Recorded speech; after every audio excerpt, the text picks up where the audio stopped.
السلام علیکم ورحمۃ اللہ وبرکاتہ۔ سورہ علم نشرح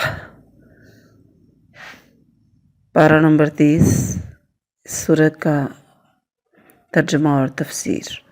اعوذ باللہ من الشیطان الرجیم، بسم اللہ الرحمن الرحیم۔ سورۃ الانشراح یہ مکی صورت ہے، اس کی 8 آیتیں اور 1 رکوع ہے۔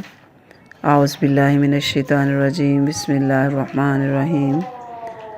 علم نشرح، کیا لم نہیں، نشرح ہم نے کھول دیا، لکا تیرا یا تیرے لیے، صدرہ کا تیرا سینہ، واو اور ووضعنا اور ہم نے اتار دیا، ان کا تجھ سے، وزرا کا تیرا بوجھ، الذی جس نے، انقضا جس نے توڑ دی تھی، زہرا کا تیری کمر،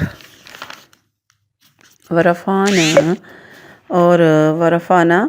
اور ہم نے بلند کر دیا، لگا تیرے لیے، ذکرا کا تیرا ذکر، فإنا پس بے شک، مع ساتھ ہے، اسری مشکل کے ساتھ، یسرا آسانی، انا بے شک، مع العسری یسرا،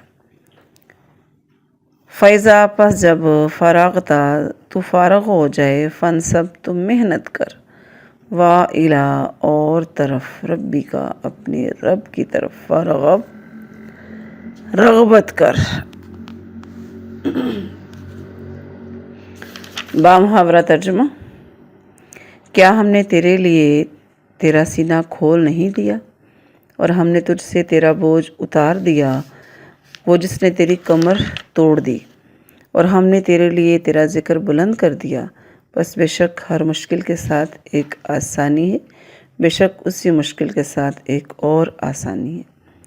تو جب تو فارغ ہو جائے تو محنت کر، اور اپنے رب کی طرف بس رغبت کر۔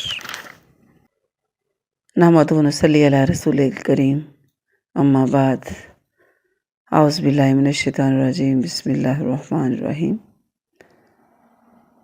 سورہ انشراح۔ السلام علیکم ورحمۃ اللہ وبرکاتہ۔ سورہ علم نشرح پارہ نمبر 30، سورت کی تفسیر۔ رب اشرح لی صدری ویسر لی امری واحلل عقدۃ من لسانی یفقہوا قولی رب زدنی علما۔ علم نشرح لک صدرک، سینہ کھول دینے سے مراد اسلام کے حق ہونے پر اطمینان، دل کا نور ہدایت سے روشن ہونا، اور ذکر الہی سے نرم ہونا اس سے مراد ہے۔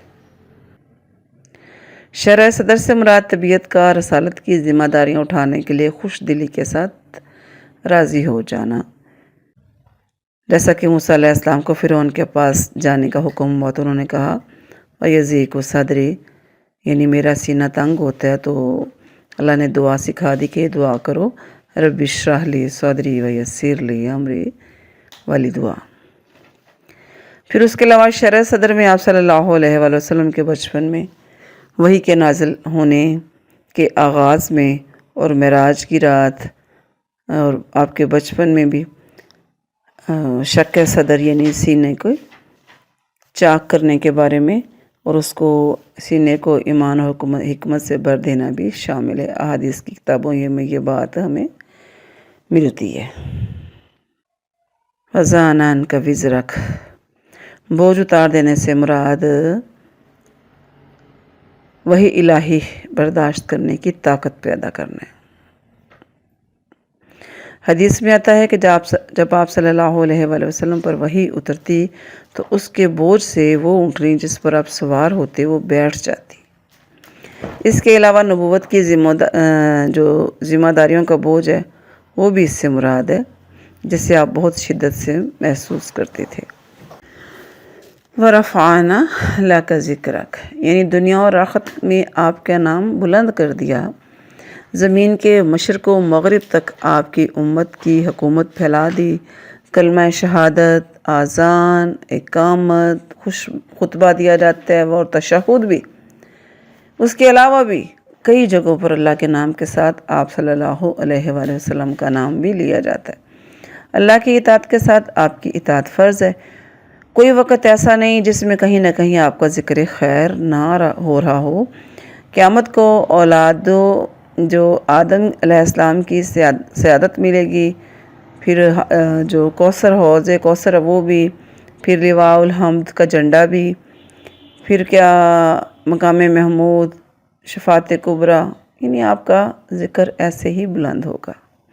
یہاں پر تین نعمتوں کا ذکر کیا گیا ہے: شرح صدر، وضع وزر اور رفع ذکر۔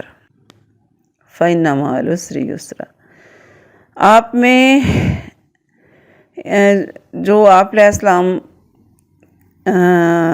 کے ساتھی اور آپ خود بھی پریشانیاں اٹھا رہے تھے دین کے تبلیغ کے دوران، تو یہاں پہ خوشخبری دی جا رہی ہے کہ مشکلات کے دن تھوڑے ہیں، ہر مشکل کے بعد یا ہر مشکل کے ساتھ آسانی بھی ہے۔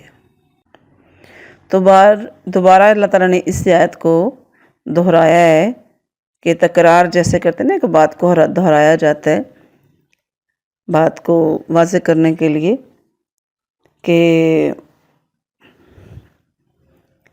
تسلی دینے کے لیے۔ فَإِذَا فَرَغْتَ فَانْصَبْ۔ آپ کے دنیا کے کام ہوں یا تبلیغ دین یا جہاد فی سبیل اللہ، یہ سب کام عبادتیں اور نیکیاں ہی ہیں، مگر ان میں پھر بھی مخلوق کا کچھ نہ کچھ رابطہ رہتا ہے۔ جب بھی ان کاموں سے کچھ فراغت ملے تو ہر چیز سے منقطع ہو کر اپنے رب سے تعلق جوڑ کر ذکر الہی، تلاوت قرآن مجید، قیام اور رکوع اور سجود کی محنت کریں، اور اپنی تمام توجہ، رغبت، محبت اپنے رب ہی سے رکھیں۔ اس کو ویسے محنت اور مشقت بھی کہا جاتا ہے، تھکن بھی کہا جاتا ہے، یعنی صرف راحت کے وقت نہیں، طبیعت کے نہ چاہتے ہوئے بھی عبادت میں اور ذکر الہی کی مشقت میں لگے رہنا ہے، جاری رکھنا ہے۔ تو رسول اللہ صلی اللہ علیہ وآلہ وسلم رات کے وقت اتنا قیام کرتے کہ آپ علیہ السلام کے پاؤں پر ورم آ جاتا، سوج جاتے۔ عائشہ رضی اللہ عنہ کی یہ حدیث صحیحین میں موجود ہے۔ الحمدللہ ہمارے سورہ الم نشرح مکمل ہو گئی۔ اللہ تبارک ہم کو عمل کی توفیق عطا فرمائے۔ اس کو ویسے محنت اور مشقت بھی کہا جاتا ہے، تھکن بھی کہا جاتا ہے، یعنی صرف راحت کے وقت نہیں، طبیعت کے نہ چاہتے ہوئے بھی عبادت میں اور ذکر الہی کی مشقت میں لگے رہنا ہے، جاری رکھنا ہے۔ تو رسول اللہ صلی اللہ علیہ وآلہ وسلم رات کے وقت اتنا قیام کرتے کہ آپ علیہ السلام کے پاؤں پر ورم آ جاتا، سوج جاتے۔ عائشہ رضی اللہ عنہ کی یہ حدیث صحیحین میں موجود ہے۔ الحمدللہ ہمارے سورہ الم نشرح مکمل ہو گئی۔ اللہ تبارک ہم کو عمل کی توفیق عطا فرمائے۔